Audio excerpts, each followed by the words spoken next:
ગયા લેક્ચરની અંદર આપણે ડીએનએ ફિંગરપ્રિન્ટ જે છે તેના વિશે માહિતી મેળવી કે ડીએનએ ફિંગરપ્રિન્ટ કોને કહેવાય। ત્યારબાદ ડીએનએ ફિંગરપ્રિન્ટ જે છે તેને સમજવા માટે જરૂરી એવું પુનરાવર્તિત ડીએનએ જે છે તે પણ આપણે ભણી ગયા, બરાબર। પુનરાવર્તિત ડીએનએ અંદર બી સેટેલાઇટ ડીએનએ કોને કહેવાય, મિની સેટેલાઇટ ડીએનએ એટલે શું, માઇક્રો સેટેલાઇટ ડીએનએ એટલે શું, વીએનટીઆર એટલે શું, એનો આપણે અભ્યાસ કર્યો। હવે ડીએનએ ફિંગરપ્રિન્ટ બનાવવાની રીત આપણે ભણવાની છે, બરાબર। તો જુઓ, ડીએનએ ફિંગરપ્રિન્ટ બનાવવા માટે સૌથી પહેલા તો સજીવના કોષમાંથી ડીએનએ નું અલગીકરણ કરવામાં આવે। ગઈકાલે આપણે ઉલ્લેખ કર્યો કે ડીએનએ નું અલગીકરણ ક્યાં ક્યાંથી કરી શકાય, બરાબર। જેમ કે રુધિરમાંથી કરી શકાય, શુક્રકોષમાંથી કરી શકાય, પછી જે વાળ છે નીચેનો જે ફૂલેલો ભાગ છે ત્યાંથી કરી શકાય।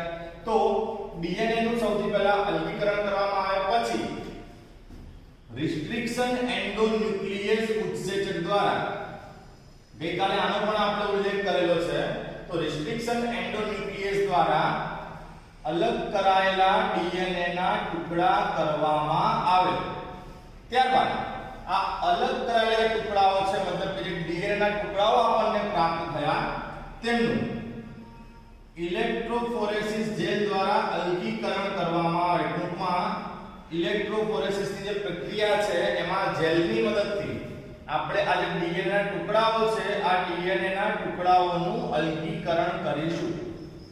ત્યારબાદ જે ટુકડાઓનું આપણે અલગીકરણ કર્યું એ ટુકડાઓને એટલે કે ડીએનએ ના ટુકડાઓને એગેરોસ જેલના માધ્યમ પરથી હટાવીને નાઇટ્રોસેલ્યુલોઝ ના માધ્યમ પર લઈ જવામાં આવે। એટલે કે ડીએનએ ના ટુકડાઓને અલગ કર્યા બાદ તેમનું નાઇટ્રોસેલ્યુલોઝ ના માધ્યમ પર સ્થળાંતરણ કર્યું।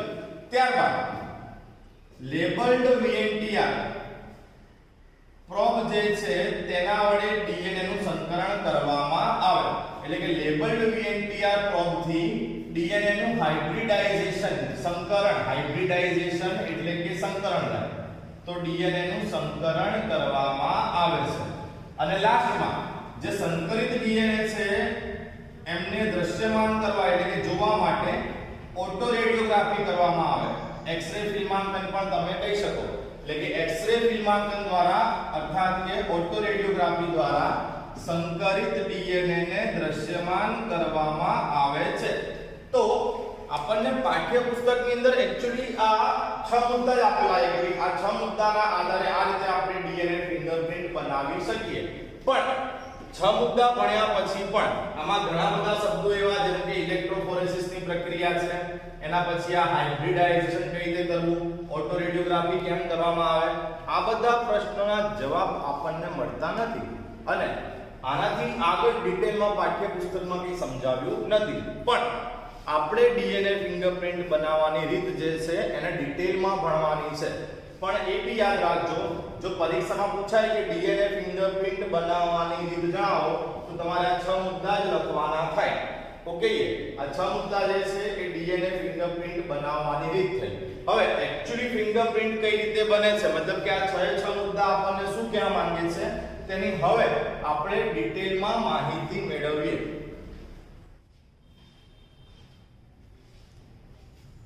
તો હવે આપણે જોઈએ ડીએનએ ફિંગરપ્રિન્ટ બનાવવાની રીત થોડી ડિટેલમાં જોઈએ। સૌથી પહેલા આપણે આગળ લખીએ પ્રમાણે સૌપ્રથમ ડીએનએ નું અલગીકરણ કરવામાં આવે, બરાબર। સજીવમાંથી આપણે ડીએનએ નું શું કર્યું, અલગીકરણ કર્યું। હવે બીજો મુદ્દો જે છે એ આપણને બુકમાં ઉલ્લેખ કરેલ નથી। એ બીજો મુદ્દો શું છે કે આપણે જે કોષમાંથી ડીએનએ અલગ કર્યો એ ડીએનએ બહુ ઓછી માત્રામાં હોય, તો આપણે આ ડીએનએ નું પ્રમાણ વધારવું પડે, એટલે કે ડીએનએ નું બહુગુણન કરાવવું પડે। તો ડીએનએ ના બહુગુણનની પ્રક્રિયા છે પીસીઆર।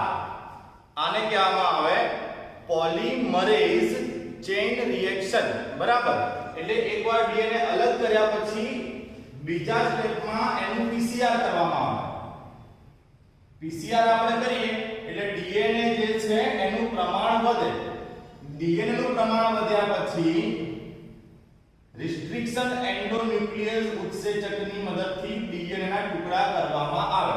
હવે જો આપણે ડીએનએ અલગ કર્યો તો એને આપણે દર્શાવીએ છીએ બરાબર એમાં જેટલા બી રેડ પોઈન્ટ્સ દર્શાવેલા જાય આ ભાગ છે પછી આ ભાગ છે આ બધા VNTR છે VNTR મતલબ variable number of tandem repeats જેનો આપણે ગયા લેક્ચરમાં અભ્યાસ કર્યો બરાબર તો એ કેવું છે કે આ ભાગમાં VNTR છે આ ભાગમાં VNTR નથી અહીંયા VNTR છે અહીંયા નથી એમ સળંગપણે જુઓ તો અમુક વિસ્તારમાં VNTR હાજર છે અમુક વિસ્તારોમાં VNTR હાજર નથી હવે આપણે શું કરીશું કે જરા રિસ્ટ્રિક્શન ઉત્સેચકની મદદ લઈએ છીએ DNA ના ટુકડા કરવા માટે તો રિસ્ટ્રિક્શન ઉત્સેચક એવો પસંદ કરવામાં આવે કે જે DNA ને એની VNTR શૃંખલાઓથી કાપે એટલે કે VNTR શૃંખલાઓને ઓળખીને ત્યાંથી કાપે જેમ કે આ અહીંયાથી લઈને અહીંયા કટ મૂકશે બરાબર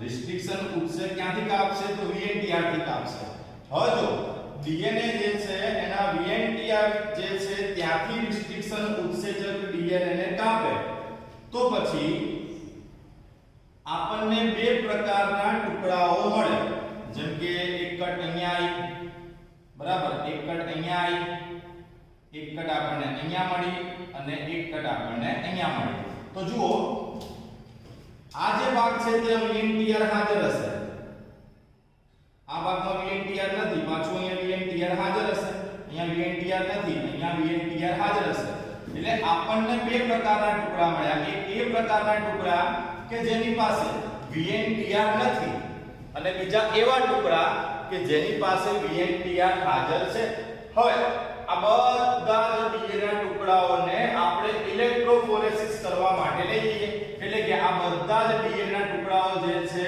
એનું ઇલેક્ટ્રોફોરેસિસ કરવામાં આવે બરાબર હવે જો ઇલેક્ટ્રોફોરેસિસ કરવા માટે માધ્યમ તરીકે એગેરોસ જેલનો ઉપયોગ કરવામાં આવે આ આખું માધ્યમ જે છે એ એગેરોસ જેલ છે બરાબર આપણે માની લઈએ કે આપણી પાસે બે અલગ અલગ વ્યક્તિના DNA છે આને આપણે A વ્યક્તિ કહી દઈએ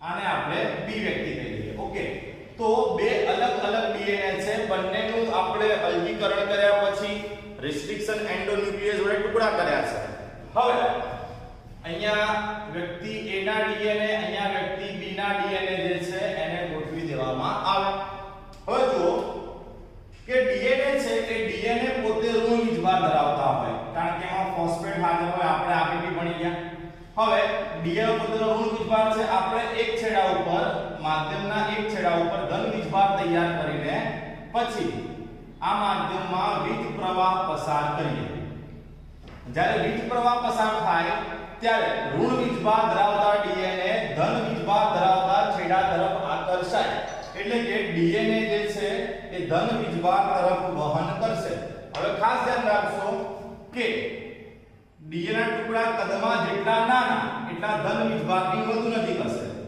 અને કદમાં એ જેમ જેમ મોટા એમ એ ધન વીજભારથી દૂર હશે બરાબર ટુકડાઓ કદમાં જેટલા નાના એટલા ધન વીજભારની નજીક અને જેમ જેમ કદમાં મોટા એમ એ ધન વીજભારથી આપણને દૂર જોવા મળશે સેમ વસ્તુ છે B વ્યક્તિના જનીનની વાત કરીએ કે DNA ની વાત કરીએ તો એમાં પણ આપણને આ જ ઘટના જોવા મળશે કે જે ટુકડાઓ કદમાં નાના હશે એ ટુકડાઓ ધન ધ્રુવની નજીક હશે જેમ જેમ ટુકડાઓનું કદ વધતું જશે એ ધન ધ્રુવથી થોડા દૂર હશે બરાબર તો આ રીતે ઇલેક્ટ્રોફોરેસિસ ક્રિયા દ્વારા આપણે DNA ના ટુકડાઓ જે છે એનું કદના આધારે અલગીકરણ કર્યું હવે જો કદના આધારે ટુકડાઓને આપણે જોઈએ તો અહીંયા ઘણા બધા પ્રકારની બહુરૂપકતા એટલે ઘણા બધા પ્રકારના ટુકડા જોવા મળે છે તો અહીં આ જે ટુકડાઓ છે આ ટુકડાઓને RFLP તરીકે ઓળખવામાં આવે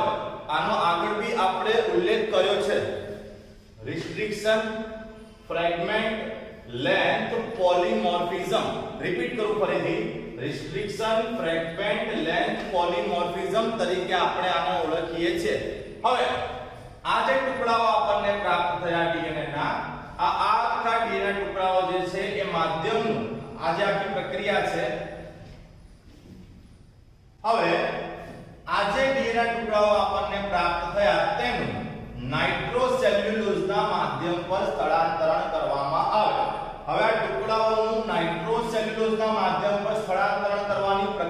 જે છે એ સર્જન નામના વૈજ્ઞાનિકે સમજાવી. રિપીટ, ઇલેક્ટ્રોફોરેસિસમાં પ્રાપ્ત થયેલા ટુકડાઓનું નાઇટ્રોસેલ્યુલોઝના માધ્યમ પર સ્થળાંતરણ કરવાની પ્રક્રિયા જે છે એ સર્જન નામના વૈજ્ઞાનિકે સમજાવી. માટે આને સઘન પ્લોટિંગ તરીકે ઓળખવામાં આવે છે. ડીએનએ નું નાઇટ્રોસેલ્યુલોઝ પેપર પર સ્થળાંતરણ સઘને સમજાવ્યું, માટે આને સઘન પ્લોટિંગ કહેવાય. હવે ખાસ યાદ રાખવાનું છે આપણે કે ડીએનએ ફિંગરપ્રિન્ટ જ્યારે બી આપણે બનાવીએ તો સ્થળાંતરણ થવાનું કોનું? ડીએનએ ટુકડાઓ. એટલે કે ફિંગરપ્રિન્ટ બનાવવામાં, ડીએનએ ફિંગરપ્રિન્ટ બનાવવામાં હંમેશા સઘન પ્લોટિંગ જોવા મળશે. પણ કદાચ જો આપણે આરએનએ નો અભ્યાસ કરતા હોય અને આરએનએ નું સ્થળાંતરણ કરવામાં આવે, એમસીક્યુ માં ખાસ પૂછાઈ શકે, તો આરએનએ ના સ્થળાંતરણની પ્રક્રિયાને નોર્ધન પ્લોટિંગ કહેવાય. અને જો પ્રોટીન નું સ્થળાંતરણ કરતા હોય તો તેને વેસ્ટર્ન પ્લોટિંગ કહેવાય. પણ આપણે ખાસ યાદ રાખજો, નોર્ધન પ્લોટિંગ આરએનએ માટે છે, વેસ્ટર્ન પ્લોટિંગ જે છે એ પ્રોટીન માટે છે. પણ આપણા સિલેબસમાં આપણે શું બનાવીએ છીએ? તો આપણે ડીએનએ ફિંગરપ્રિન્ટ બનાવીએ છીએ. તો ડીએનએ ફિંગરપ્રિન્ટ માટે તો શું રહેશે? આપણી પાસે હંમેશા સઘન પ્લોટિંગ જ જોવા મળશે. તો આ જે ટુકડાઓ છે એને આપણે નાઇટ્રોસેલ્યુલોઝના માધ્યમ પર સ્થળાંતરિત કર્યા.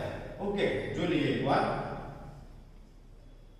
ટુકડાઓ જે છે એને આપણે નાઇટ્રોસેલ્યુલોઝના માધ્યમ પર સ્થળાંતરિત કર્યા. હવે આ બધા ડીએસડીએનએ છે. આ બધા ડીએસડીએનએ મતલબ કે ડબલ સ્ટ્રાન્ડેડ ડીએનએ છે. બધામાં પોલીન્યુક્લિયોટાઇડની બે શૃંખલાઓ હાજર છે. હવે આપણે આ ડીએસડીએનએ જે છે એને એસએસડીએનએ માં કન્વર્ટ કરી દઈએ.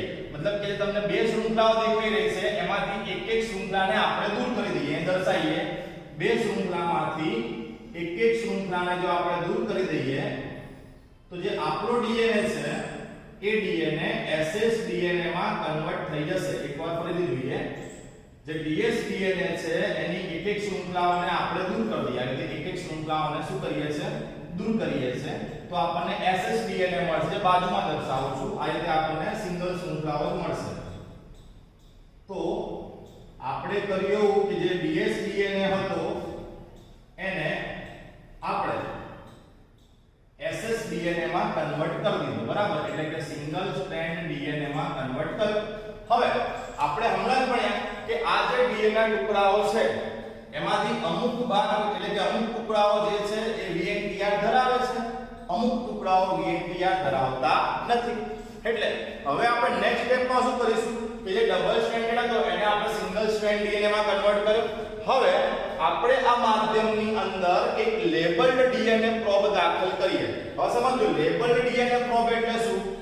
તો આપણને જે વીએનટીઆર છે એનો ક્રમ ખબર છે. માનો કે વીએનટીઆર માં નાઇટ્રોજન બેઝ ATG હાજર છે. બરાબર, આ છે વીએનટીઆર ની શૃંખલા. આ કોની શૃંખલા છે? વીએનટીઆર ની શૃંખલા.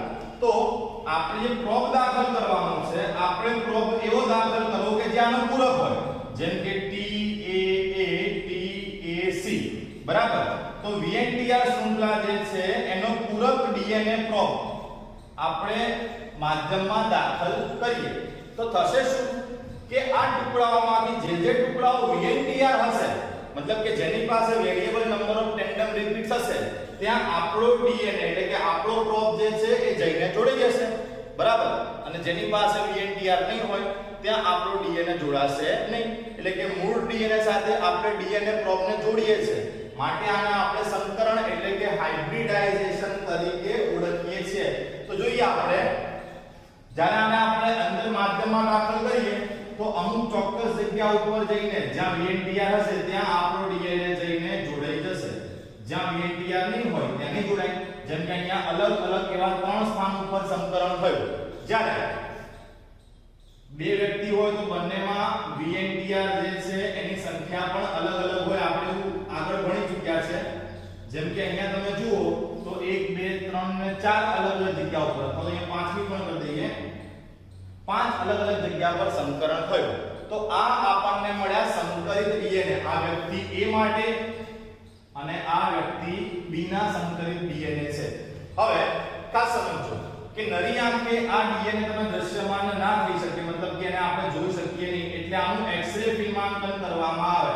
मतलब કે ઓટો રેડિયોગ્રાફી કરવામાં આવે તો જ્યારે ઓટો રેડિયોગ્રાફી કરીએ ત્યારે જ્યાં જ્યાં સંકરણ થયું હશે એ સંકરિત ડીએનએ આપણને ઘેરા પટ્ટા સ્વરૂપે જોવા મળશે અને જ્યાં સંકરણ નહીં થયું હોય તો સિંગલ સ્ટ્રેન્ડ ડીએનએ છે એટલે એ આપણને આછા પટ્ટા સ્વરૂપે જોવા મળશે આ રીતે આપણે બે વ્યક્તિ જે છે બરાબર એના ડીએનએ ની સરખામણી કરી શકીએ છીએ અને એમાં રહેલી ભિન્નતા જે છે તે પણ આપણે સરળતાથી જોઈ શકીએ છીએ તો આ પ્રકારે ડીએનએ ફિંગરપ્રિન્ટ જે છે એ તૈયાર કરવામાં આવે સૌથી પહેલા સજીવમાંથી ડીએનએ અલગ કરવામાં આવે એનું પ્રમાણ ઓછું હોય એટલે પીસીઆર કરીને એનું પ્રમાણ વધારવામાં આવે પ્રમાણ એનું વધી ગયા પછી રિસ્ટ્રિક્શન ઉત્સેચક વડે એ ડીએનએ ના ટુકડા કરવામાં આવે ટુકડા આપણને બે પ્રકારના મળે એક જેની પાસે વીએનટીઆર હાજર હોય અને બીજા જેની પાસે વીએનટીઆર હાજર નથી આવા ટુકડાઓનું